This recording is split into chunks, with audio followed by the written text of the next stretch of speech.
Most people would have taken the money. Amara chose to be honest, and it was the most dangerous mistake of her life. Inside the lost wallet was $10,000 in cash and a single black card. No photo, no address, just one name, Moretti. At that moment, Amara was broke, desperate, and facing eviction. She tracked the owner down, thinking she'd get a thank you, or maybe a small reward. Instead, she got a look that chilled her to the bone. You see, Vincenzo Moretti doesn't believe in favors. He believes in debts. And by returning that wallet, Amara didn't just save her conscience. She unknowingly entered a contract with a man the police are too afraid to even name. Amara Johnson's life was simple. Not easy, just simple. Every morning, she woke up in her small apartment in Naples, the kind of place where the walls were thin and the ceiling fan made more noise than wind. She didn't complain. She couldn't afford to. Her alarm rang at 5:30 a.m., but most days, she was already awake before it, thinking about rent, about bills, about how she was going to make it through another week. But still, she got up, because she had no choice. By 6:30, she was already at the cafe, where she worked. A small, quiet place tucked between two old buildings. Nothing fancy, just coffee, pastries, and regular customers who came in at the same time every day. Amara liked it that way. Predictable. Safe. She knew who would order espresso, who would complain about sugar, who would sit quietly and read the newspaper. And somehow, that routine made life feel a little less heavy. But behind her quiet smile, there was always something else. A pressure she didn't talk about. Her rent was 2 months late. Her landlord had started knocking harder each time. Next time, he told her, I won't be patient. She laughed it off when talking to coworkers. But deep down, she knew he meant it. Still, Amara had a habit. A small one. She always chose to do the right thing, even when it cost her. If a customer was short on money, she covered it quietly. If someone dropped something, she chased after them. Good things come back, she would say sometimes. Not because she was sure, but because she needed to believe it. That morning started like every other, until he walked in. He didn't look special at first. Just a man in a dark suit. Calm. Quiet. Observing. But something about him felt different. Not loud. Not obvious. Just controlled. He sat by the window. Ordered a coffee. Didn't touch his phone. Didn't look around. Just sat there. Watching. Amara noticed. Not in a suspicious way. Just curiosity. When she served him, he looked up briefly. Their eyes met. And for a second, it felt strange. Like he saw more than he should. Thank you, he said softly. His voice was calm. Too calm. She nodded and walked away. But something about that moment stayed with her. Minutes later, he stood up and left. No noise. No rush. Just gone. And that was when she saw it. The wallet. Left on the table. Thick. Heavy. Impossible to ignore. She picked it up slowly. Looked around. No one had noticed. Her heart started beating faster. She opened it. Cash. A lot of it. More than enough to solve her problems. Right there. In her hands. And for the first time in a long time, Amara hesitated. But no, she whispered to herself. This isn't mine. Still, she didn't move immediately, because a thought crossed her mind. A dangerous one. What if I keep it? No one saw. No one would know. Her rent, her problems, gone. Just like that. But then, she closed the wallet, tightly, shook her head. No. And in that moment, she made a decision that felt small, but wasn't. She ran out of the cafe, into the street, looking around desperately.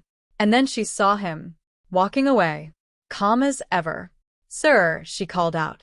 He stopped. Turned slowly. And that was the moment everything shifted. Because the way he looked at her this time was different. Not surprised. Not grateful. Just interested. Amara held out the wallet. You forgot this. A small act. A simple choice. But what she didn't know was that this moment would pull her into a world she wasn't ready for. And from that point on, Nothing in her life would ever be the same. But everything was about to change. Vincenzo Moretti didn't take the wallet immediately. He just stood there looking at Amara. Not at the wallet. At her. As if he was trying to understand something deeper. Amara felt it instantly. That quiet pressure. That strange silence. "Sir, your wallet," she repeated, stretching her hand forward a little more. Still, he didn't move. Then finally, he stepped closer and took it.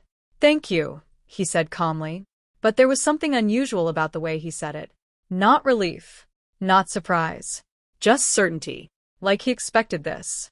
Amara forced a small smile. "You're welcome." She turned to go back inside. But then… Wait.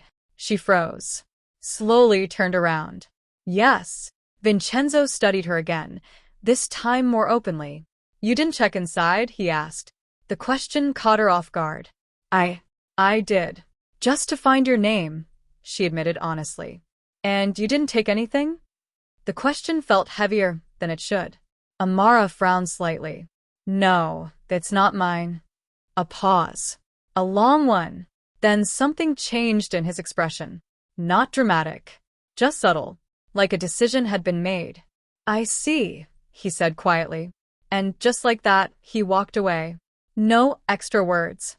No reward. Nothing. Amara stood there for a moment, confused. "That's it?" she whispered under her breath. Then she shook it off and went back inside. But something about that interaction stayed with her. That calm. That strange way he looked at her. Like she had just passed a test she didn't know she was taking. The rest of the day went on as usual. Orders. Customers. Smiles. But her mind kept drifting back. And then it started. The first sign. A man walked into the cafe around noon. Different from the regulars. He didn't order anything immediately. Just stood there, scanning the room. Amara noticed. But maybe I'm overthinking, she told herself. He eventually sat down. Ordered coffee. Said nothing else. But his eyes, they kept moving. Watching. Amara felt uneasy. But she ignored it. "That's nothing," she muttered softly. That was her mistake. Because the next day it happened again. Another unfamiliar face. Same behavior. Quiet. Observant. And then another. 3 days in a row. Different men. Same energy. But wait, Amara thought, her chest tightening slightly. This isn't normal. Still, she said nothing. She needed the job. Couldn't afford trouble. So she kept working, smiling, pretending everything was fine. But inside, something was shifting. The pressure was growing. And then came the calls. Unknown number. First time she ignored it. "I'll call back later," she said to herself. But she didn't. Second time, it rang longer. She stared at it, hesitated, then declined. That's probably nothing. Third time, it rang while she was serving a customer. Her hand paused slightly. The phone kept ringing. And ringing. And ringing. But she didn't pick up. And that was the moment. The moment everything started slipping. Because that night, as she closed the cafe, she noticed something. A black car, parked across the street. Engine off. Lights off. Just sitting there. Watching. Amara's heartbeat quickened. She pretended not to notice. Locked the door. Started walking. Slowly. Carefully. And then, the car door opened. Her breath caught. A man stepped out. Same calm energy. Same controlled presence. Not aggressive. But not normal. "Miss Johnson," he called. Her steps stopped instantly. Her name. How did he know her name? She turned slowly. Yes. The man approached her. Not too close. Just enough. "You received a call earlier," he said. Her throat tightened. I was busy." A pause. Then he nodded. As expected. That phrase sent a chill down her spine. "As expected," she repeated softly. But the man didn't explain. Instead, he handed her a small card. "Be ready tomorrow," he said.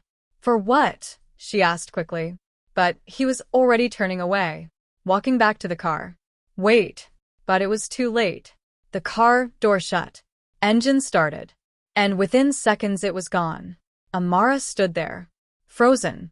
her hands trembling slightly as she looked down at the card. No details. Just an address. And a time. Nothing else. Her mind raced. What is this? Who are these people? And why me? But deep down, she already knew. This had something to do with him. The man from the cafe. The wallet. That moment. That changed everything, she whispered. And for the first time, Amara felt it clearly. She wasn't in control anymore. And whatever this was, it wasn't going to stop. That was the moment everything started falling apart. Amara didn't sleep that night. She tried. But every time she closed her eyes, She saw the same thing. the black car, the man, the card, and most of all, that calm face. Vincenzo Moretti. Morning came too quickly. Her body felt heavy, but her mind wouldn't rest. She picked up the card again, looked at the address. A part of her wanted to ignore it, To pretend none of this was happening. to just go to work and forget everything. But another part, the stronger part, knew that wasn't possible. This wasn't random. This wasn't coincidence. This was something else. Something bigger. And somehow, she was already inside it. But what if I don't go? She whispered. Silence. No answer. Just the weight of uncertainty.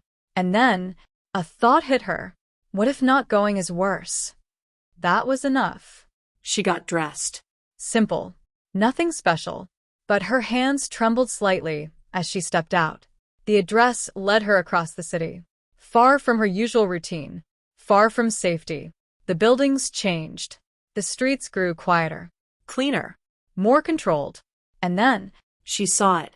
a large gated property. Elegant. Silent. Almost too perfect. Her steps slowed. Her heartbeat louder now. This is a mistake, she muttered. But still she walked forward. Before she could even reach the gate, it opened. On its own. Amara froze. No guard. No voice. Just an open path. Inviting her in. Or pulling her in. She hesitated. Just for a second. Then stepped inside. The gate closed behind her. Softly. And that sound felt final. A man appeared. Well-dressed. Calm. Miss Johnson, he said politely. This way. She didn't ask questions. She couldn't. Her voice felt stuck. So she followed. Through a long hallway. Past doors that stayed closed. Until finally, they stopped. The door in front of her opened slowly. And there he was. Vincenzo. Seated. Calm as before. Like nothing had changed. Like this was normal. Amara's breath caught. You, she said quietly. He looked up. A faint smile. I was wondering if you would come. Her heart pounded. What is this? She asked. No games. No confusion. Just truth. A pause. Then he stood. Slowly. You returned something valuable to me, he said. It was just a wallet, she replied. He shook his head slightly. No, it wasn't. Silence. Heavy. Uncomfortable. What do you want from me? She asked. Direct. Honest. Vincenzo walked closer. Not threatening. Just present. I wanted to see who you are, he said. That confused her even more. You could have just said thank you, she replied. I did. But this is not normal. A small pause. Then, you're right, he said. It isn't. And that was the moment. The shift. The air changed. You're involved now, he added quietly. Her chest tightened. Involved in what? He didn't answer immediately. Instead, he reached into his pocket, pulled out the same wallet, placed it on the table, opened it, turned it toward her. Inside was more than money, much more. Photos, documents, names, things that didn't look ordinary, things that didn't feel safe. Amara's eyes widened slightly. I didn't see this, she whispered. I know, Vincenzo replied calmly. That's why you're here. Her breath became shallow. What is all this? A pause. Then he said it. Simply, I'm not just a businessman. Silence. And then, everything started making sense. The men, the calls, the car. This is not right, she said, stepping back slightly. No, he agreed. It isn't. Her mind raced. I shouldn't be here. But you are. That hit her.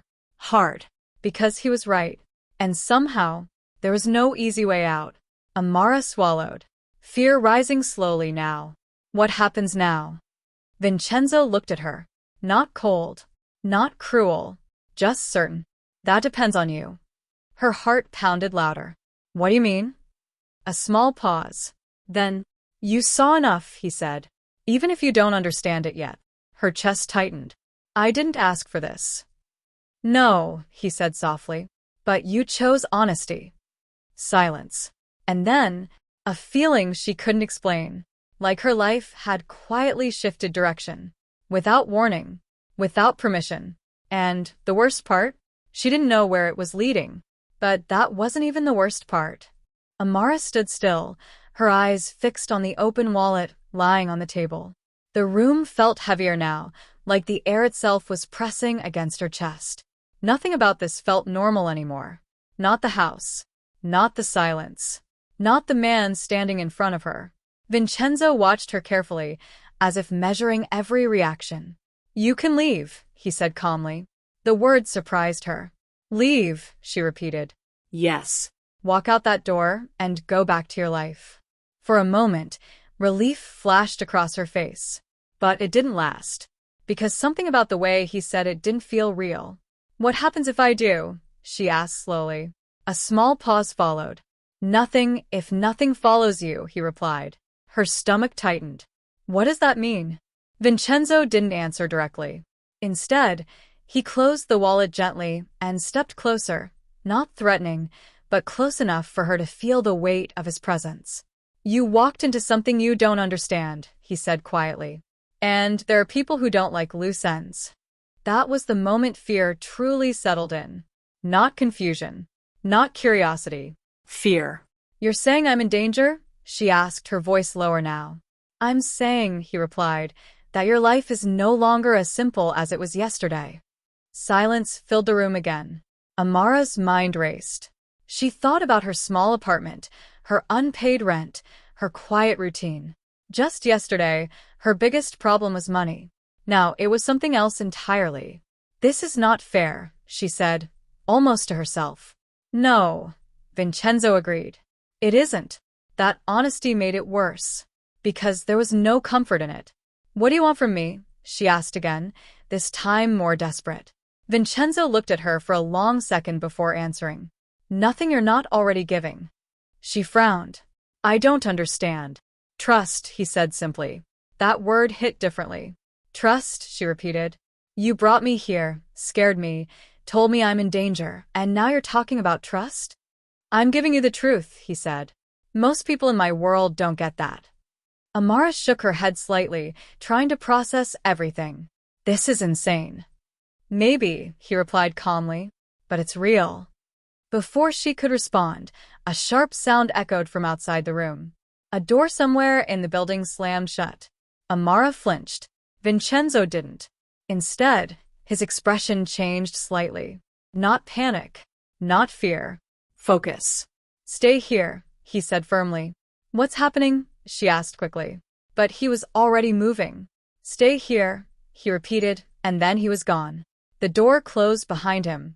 And just like that, Amara was alone. Her heartbeat grew louder in the silence. She looked around the room, her mind spinning. This was a mistake, she whispered. But even as she said it, she knew it was too late for that. Then she heard it. Voices. Low. Urgent. Somewhere beyond the door. She stepped back slightly, unsure of what to do. And then a louder sound. A crash. Her breath caught. What is going on? She whispered. Footsteps moved quickly outside. Then silence. A deep, unsettling silence. And in that moment, something inside her shifted again. This was no longer just fear. This was reality. Whatever world Vincenzo belonged to, it had just reached her. Minutes felt like hours. Then the door opened. Vincenzo stepped back in. Calm. Too calm. But there was something different now. A sharpness in his eyes. What happened? Amara asked immediately. Nothing you need to worry about, he replied. That's not an answer, she said, her voice trembling slightly. He looked at her, then sighed softly. This is exactly why I told you to stay away. Her chest tightened. I didn't choose this, she said. No, he replied. But now you're here. A pause. Then he added quietly, and now you're part of it. That sentence changed everything, because it no longer sounded like a warning. It sounded like a fact. Amara felt it deeply. There was no going back. No simple exit. No normal life waiting for her outside that door. And then Vincenzo said something that made her heart drop even further. You can't go back to your apartment tonight. Her eyes widened. What? It's not safe, he said. Silence. Heavy. Unavoidable. And where am I supposed to go? She asked slowly. Vincenzo looked at her for a moment before answering. Here. That was it. That was the moment everything crossed the line. From temporary to permanent. From coincidence to involvement. From curiosity to consequence. Amara swallowed hard, her mind trying to catch up with a reality she never asked for. And deep down, she knew one thing for sure. Her life had just changed in a way she could never undo. What happened next, no one was prepared for. That night felt unreal. Amara sat on the edge of a large, unfamiliar bed, staring at her hands. Everything around her was quiet, controlled, almost too perfect. But inside her, nothing was calm. Her thoughts kept circling back. The wallet, the cafe, that moment. That changed everything, she whispered. A soft knock came at the door. Her body tensed. Come in, she said carefully. The door opened. Vincenzo stepped in. For a moment, neither of them spoke. Then he walked further inside, closing the door behind him. You should rest, he said. Amara let out a quiet, almost disbelieving laugh. Rest, she repeated. In case you haven't noticed, my life just fell apart in one day. Vincenzo didn't react immediately. Then he said, Your life didn't fall apart. She looked at him sharply. It changed. That word echoed in her mind. Changed. Because I returned your wallet? She asked. Yes, he replied simply. Silence filled the space between them. Amara stood up slowly. Then tell me the truth, she said. No more half answers. No more silence. Vincenzo met her gaze. And this time he didn't look away. You want the truth? He asked. Yes. A long pause followed. Then finally he spoke. That wallet, he said, was never lost. Amara froze. What? I left it there, he continued. On purpose. Her heart skipped. No, that doesn't make sense. It was a test. The words landed heavily. A test? She repeated, her voice barely above a whisper. Yes. Her chest tightened. You tested me? She asked. I needed to know, he said. Know what? She demanded. What kind of person you are? Silence. Deep. Uncomfortable. Amara felt something rise inside her. Not fear this time. Something else. You played with my life, she said. No, he replied calmly. I revealed it. That's not the same thing. Isn't it? She shook her head, trying to process. All of this, the men, the calls, this house, it was all because of a test. Not all, he said quietly. That caught her attention. What do you mean? Vincenzo stepped closer. This world is dangerous, he said. And trust is rare. She didn't speak. I've seen people pretend, he continued. Lie. Steal. Betray. A pause. But you didn't. Her breath slowed slightly. You had every reason to take that money, he said. You needed it. She looked down briefly. But you didn't, he repeated. And that is something I don't ignore. The room fell silent again. Amara felt it. The shift. Not fear. Not confusion. Something deeper. You changed my life, she said slowly. Vincenzo shook his head slightly. No, he replied. You changed your own life. That hit differently. Because deep down, she knew it was true. The choice had been hers. The moment had been real. And everything that followed came from that single decision. But why me? She asked softly. Vincenzo looked at her, his expression no longer just calm, but something more human. Because people like you don't exist in my world, he said. Her chest tightened. And now, she asked. A small pause. Then he said it. Now. I don't want you to leave it. Silence. Heavy. Emotional. Amara's heart pounded as she searched his face. This is crazy, she whispered. Maybe, he replied. But it's real. Another pause. Then something unexpected happened. Something neither of them planned. Amara stepped closer. Not out of fear. Not out of pressure. But out of something she couldn't fully explain. And in that moment, everything became clear. Not the danger. Not the world. But the connection. The choice. The consequence. That decision, she said softly. The one at the cafe. Vincenzo nodded slightly. Was your last normal moment, he finished. Her eyes met his. And in that moment, everything changed forever. The morning felt different. Too quiet. Too still. Amara opened her eyes slowly, staring at the unfamiliar ceiling above her. For a few seconds, she forgot where she was. Then it all came back. The cafe. The wallet. Vincenzo. The truth. Her chest rose gently as she sat up, letting out a slow breath. This is real, she whispered. No going back. No pretending. No normal life waiting outside. She stood up and walked toward the large window. The city stretched out below, calm and beautiful, like nothing dangerous existed within it. But she knew better now. Behind that calm, there was another world, and somehow she was part of it. But how did it happen so fast, she thought. One moment, she was worried about rent. The next, she was standing inside the life of a man she barely understood. A soft knock interrupted her thoughts. She turned. Come in. The door opened, and Vincenzo stepped in, just as calm as always. But something about him felt different now. Less distant. More present. You're awake, he said. Amara nodded slowly. I don't think I really slept. He gave a faint, understanding look. That's expected. A small silence followed. Then she asked the question that had been sitting in her chest all night. What happens now? Vincenzo didn't answer immediately. He walked closer, stopping a few steps away from her. That depends on you, he said. She exhaled softly, almost tired of that answer. You keep saying that, she replied. But it doesn't feel like I have a choice. You do, he said calmly. She looked at him. Do I? She asked. A pause. Then he spoke, slower this time. You can walk away from this. I'll make sure you're safe. Your rent will be paid. Your life will go back to what it was. Amara's heart shifted slightly at that. Back to what it was. A small apartment. Constant stress. Endless worry. She turned back to the window. That life, she said quietly. It wasn't really living. Vincenzo didn't interrupt. She continued. I was surviving. Every day. Just trying to get through. A pause. And now, he asked. Amara looked at her reflection in the glass.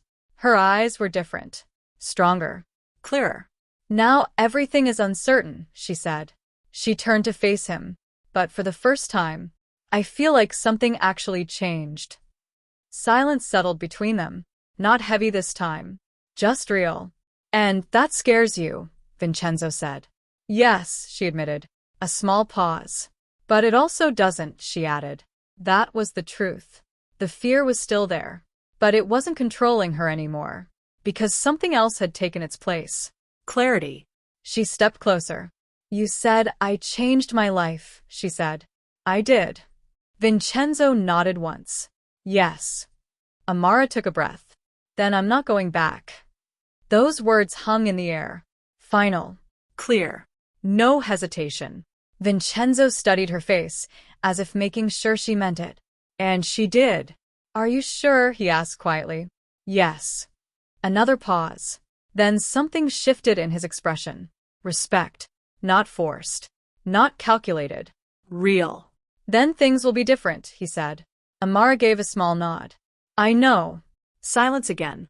But this time, it felt like the beginning of something. Not the end. Days passed. Slow at first. Then faster. Amara didn't go back to the cafe. That life faded behind her. Instead, she learned, observed, understood. Vincenzo didn't rush her. He didn't force anything. He just allowed her to see. And the more she saw, the more she realized something surprising. He wasn't what she expected. Yes, his world was dangerous. Yes, there were risks. But beneath all of that, there was control, discipline, and something else. A code. Amara began to understand it. Not fully, but enough. And with time, fear turned into awareness. Confusion turned into clarity. And distance turned into connection. One evening, as the sun set over the city, Amara stood on the balcony, watching the sky change colors. Vincenzo stepped beside her.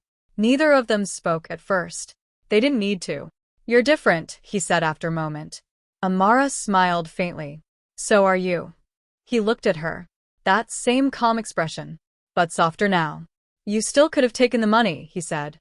She glanced at him. "But I didn't." "No," he replied. "And that's why you're here." A small silence followed.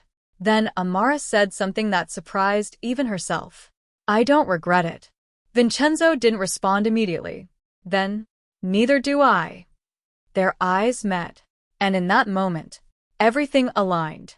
Not perfectly, not easily, but honestly, because what started as a simple act had become something much bigger. Not just change, not just consequence, something deeper, something real. And then, without pressure, without force, Vincenzo reached for her hand. Amara didn't pull away, because this time, she understood. This wasn't about control, or fear, or obligation. This was a choice. Her choice. And she made it.